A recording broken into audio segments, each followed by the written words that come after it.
जावा में next programme है आपका ऑटोमॉर्फिक नंबर।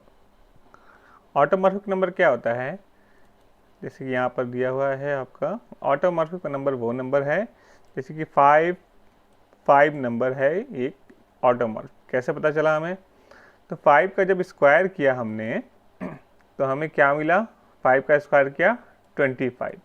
तो 25 में अगर लास्ट वाला डिजिट जब देखें हम, लास्ट वाला डिजिट आपका क्या है, 5 है, तो ये आपका ऑटोमॉर्फिक नंबर कहलाएगा। ठीक है, ये आपका 5 आया लास्ट में तो ऑटोमॉर्फिक। इस तरह से 6 एक ऑटोमॉर्फिक नंबर है, क्योंकि 6 का जब स्क्वायर कर रहे हैं तो लास्ट का जो 6 एक डिजिट पे जो नंबर है वो आपका ऑटोमॉर्फिक है। इसी तरह से 25 भी एक ऑटोमॉर्फिक नंबर है। कैसे पता चला, हमने क्या किया, 25 किया, 25 का जब स्क्वायर करेंगे, 25 का जब स्क्वायर किया तो लास्ट की 2 डिजिट कितने, इसमें कितनी डिजिट है, 2 डिजिट है, तो यहाँ पे भी 2 डिजिट पे भी देख रहे हैं तो सेम नंबर मिल रहा है, तो ये एक ऑटोमॉर्फिक नंबर है। ठीक है, प्रोग्राम में देखते हैं हम लोग कैसे करते हैं। तो इसमें सबसे पहले हमने क्या किया, हमें क्या करना है, मुझे सबसे पहले हमें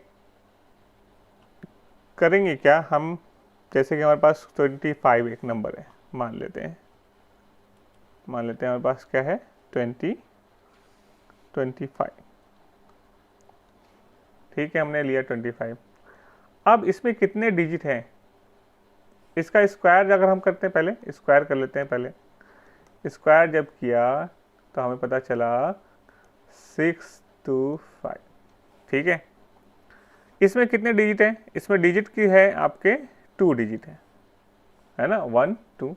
ठीक, अब हमें 625 में से अगर हमें लास्ट के 2 डिजिट की वैल्यू निकालना रहेगा तो हम क्या करेंगे, इसको लास्ट 625 है, इसके 2 डिजिट का हमें अगर लास्ट की वैल्यू निकालना है, क्योंकि इसमें इसके मेन नंबर में कितने नंबर थे, एन में आपके 25 थे, तो इसके 2 डिजिट पे हमें नंबर निकालना है। तो हमें कुछ नहीं करना होगा, इसको जितने डिजिट है यानी कि उसको 100 से मल्टीप्लाई कर देते हैं, 100 से मॉडुलस कर देंगे। तो 100 से मॉडुलस करेंगे तो 625 का मॉडुलस जब 100 से करेंगे तो इसका रिमाइंडर आ जाएगा 25।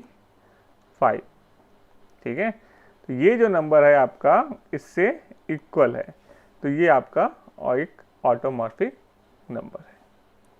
ठीक है, तो कुछ नहीं किया हमने, एक स्क्वायर नम नाम से एक हमने वेरिएबल बना दिया, एक टेम्परेरी बना लिया हमने। ठीक है, और हमने क्या किया, एक सी बना लिया काउंट के लिए कि डिजिट के लिए क्या ज़रूरत पड़ेगी। तो हमें क्या क्या करना है, सबसे पहले हमें स्क्वायर करना है, पहले वो एक नंबर लेना होगा कीबोर्ड से, हमने एन में ले लिया नंबर, तो ये 2 लाइन आपकी, ये आपकी 2 लाइन, सॉरी 3 लाइन आपकी क्या कहला रही है, वो आपका कीबोर्ड से हम एन को इंटर करवा रहे हैं। ठीक, इसके बाद हमने क्या किया, एक टेम्परेरी वेरिएबल बनाया हमने, टेम्परेरी वेरिएबल जिसमें एन को स्टोर कर दिया, एन स्टोर होके इसमें आ गया। ठीक है, अब जो वैल्यू एन में है वो आपके टेम्प में होगी। हमें डिजिट सबसे पहले क्या करना है, डिजिट को काउंट करना है। क्या करना है, डिजिट को काउंट करना है। तो डिजिट को काउंट करने के लिए क्या कर देंगे, अगर हमारे पास 25 है, ठीक है, अब इसमें कितने डिजिट हैं, कैसे क्या करेंगे, इस 25 को कुछ नहीं करना है हमें, हमने क्या किया, एक लूप चलाया। लूप कब तक चलाए, 25 हमेशा 0 से ग्रेटर हो। तो टेम्प में अभी क्या पड़ा हुआ है हमारे पास, टेम्प में है आपका 25। तो कंडीशन यहाँ पे ट्रू हो गई। हमें क्या किया, टेम्प को 10 से डिवाइड कर दिया। जब टेम्प को 10 से डिवाइड किया, अगर 10 से डिवाइड करेंगे जब, तो इसका वैल्यू आएगी 2.5। तो 2.5 वैल्यू आती है। तो 2.5 वैल्यू क्या करते हैं हम, तो लिखते नहीं क्योंकि इंटीजर वैल्यू है, टेम्प जो है आपका इंटीजर वैल्यू है, इंटीजर में डेसिमल वैल्यू आती नहीं है, तो ये 2 हो गया। फर्स्ट टाइम जब चला तो इसकी वैल्यू हो गई 2। और सी को हमने क्या किया, सी को बढ़ा दिया। सी में आपका क्या था, पहले 0 था, अब क्या हो गया 1 फर्स्ट टाइम चलने के बाद। उसके बाद हमने दोबारा यहाँ से कहाँ गया, फिर यहाँ से फिर चेक करने गया, ठीक है, यहाँ से कहाँ गया, फिर से इसकी वैल्यू चेक करने गया। चेक करने के लिए गया तो फिर चेक किया कि कंडीशन टेम्प क्या है, टेम्प अभी क्या है, 2 है, तो 2 से कंडीशन ट्रू हो गई, 2 इज़ ग्रेटर देन 0। फिर टेम्प को और छोटा कर दिया, टेम्प को और छोटा कर दिया तो 10 को डिवाइड किया 10 से, तो ये आ गई वैल्यू 0। और उसके बाद सी को एक और बढ़ा दिया, सी अब कितना हो गया, सी हो गया अब 2, ठीक है। तो जब भी आपको अब उसके बाद फिर यहाँ पे जाएगा, यहाँ से फिर वापस जाएगा टेम्प के पास, टेम्प के बाद जब चेक करेगा तो इसकी वैल्यू कितनी है, 0, ये कंडीशन हो गई फॉल्स, इससे बाहर हो गया। तो सी में जो आपकी वैल्यू हो गई वो आपकी क्या हो गई, सी में वैल्यू हो गई आपकी 2 हो गई वैल्यू, ठीक है। तो सी में वैल्यू है आपकी 2, वो जो कि डिजिट का दिखा रहा है। तो आपको जब भी डिजिट की बात करेंगे तो इसमें कुछ भी नहीं करना है, उस टेम्प को 10 से डिवाइड करते रहें और एक काउंटर चला दें, जितनी टाइम्स डिवाइड होगा उतनी टाइम्स वो काउंटर बढ़ा देगा, सी बढ़ा देगा, ठीक है। उसके बाद हमने क्या करना है, उसके बाद हमें क्या किया कि स्क्वायर नम, ठीक है, स्क्वायर नम, तो एक स्क्वायर नंबर को हमने उठाकर रख लिया, ठीक है, स्क्वायर नंबर को उठाकर रख लिया। स्क्वायर नंबर को रख लिया हमने, कहाँ रखा, यहाँ पर रख लिया, ठीक, स्क्वायर नंबर को रख लिया है, कुछ किया नहीं स्क्वायर में, क्या किया हमने, उस स्क्वायर नंबर को n इंटू एन कर दिया। तो जब n में जो था आपका 25, अब क्या हो जाएगा, वो स्क्वायर नम में हो जाएगा आपका, स्क्वायर नम में हो जाएगा आपका 625, ठीक है, ये तो हो गया। अब स्क्वायर नम रिमाइंडर, यानी इस स्क्वायर नम रिमाइंडर का मतलब कि यहाँ से मुझे अब ये वैल्यू निकालना है, मेन यही वैल्यू निकालना है आपको, ठीक है। यानी इसके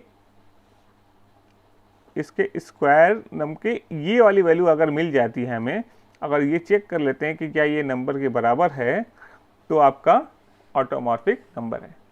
तो यहीं पर मेन है आपका, देखिए। तो हमने क्या किया कि पहले ये वाले देख लेते हैं, मैथ डॉट पाव।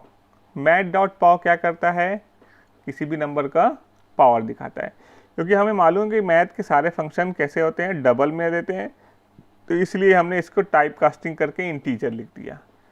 तो मैथ डॉट पाव 10, और यहाँ पे क्या है वैल्यू, सी इसलिए दिया क्योंकि हमें पावर कितना बनाना है, मुझे यहाँ पे वैल्यू लाना है, इसकी वैल्यू बनाना है 100 बनाना है, तभी जाकर निकलेगा ना ये 625 है। अगर हमें 25 निकालना है तो इसका मॉडुलस अगर हमें 100 से करेंगे तभी तो वैल्यू आ पाएगी 25, ठीक है। तो हमने क्या किया, हमें क्या करना है कि मैथ डॉट पावर का इसका 100 से करना है। तो 10 के पावर 2, सी की वैल्यू कितनी है 2, तो 10 के पावर 2 कितना होगा, ये 100 क्योंकि डबल में है, इसको हमने चेंज कर दिया किसमें, इंटीजर में। स्क्वायर नंबर में क्या है आपका 625 और मॉडुलस 100, ये वैल्यू हो गई। यहाँ से फिर क्या चली जाएगी, ये वैल्यू सारी उठ के आ गई स्क्वायर नम रिमाइंडर में, ठीक है। तो ये इस काउंट को चलाने का मतलब यही था कि हमें कितने टाइम्स हमें पावर निकालना है, क्योंकि एक डिजिट है तो एक 1 टाइम चलाना है, 2 डिजिट है तो 2 टाइम्स चलाना है, यहाँ पे 2 था तो 2 टाइम्स चलाया, ठीक है। पावर चल कर दिया, यानी 10 के पावर 2 कर दिया इसको। अब हमें चेक कर क्या करना है कि स्क्वायर नम रिमाइंडर, स्क्वायर के नंबर का रिमाइंडर जो है 25 क्या नम के इक्वल है, n के इक्वल है। अगर है तो ऑटोमॉर्फिक है, और अगर नहीं है तो नॉट ऑटोमॉर्फिक हो गया, ठीक है। बस और कुछ नहीं, इसमें यही गया, इसमें आपका यही है। तो इसको एक बार चला के देखते हैं, ठीक है, इसको चला के देखते हैं। तो यहाँ पर अगर हमने रन किया, इंटर नंबर 5 को इंटर करा तो क्या कहेगा, ये ऑटोमॉर्फिक नंबर, क्योंकि 5 का स्क्वायर करेंगे तो 25 हो जाएगा, 25 का वो 25 को किया तो ये भी ऑटोमॉर्फिक नंबर हो गया, रन किया। अगर 7 को करते हैं, 7 को करते हैं तो क्या मिलेगा हमें, नॉट ऑटोमॉर्फिक, क्योंकि 7 का जब स्क्वायर करेंगे तो 49 आएगा। 49 का जो लास्ट का जो 9 है वो आपका 7 के इक्वल नहीं है। ठीक है, तो इसमें यही है। आपको कोई डाउट है तो कमेंट बॉक्स में ज़रूर करें, और अभी भी अगर चैनल को सब्सक्राइब नहीं किया है तो प्लीज़ चैनल को सब्सक्राइब करें, शेयर करें। ठीक है, थैंक यू।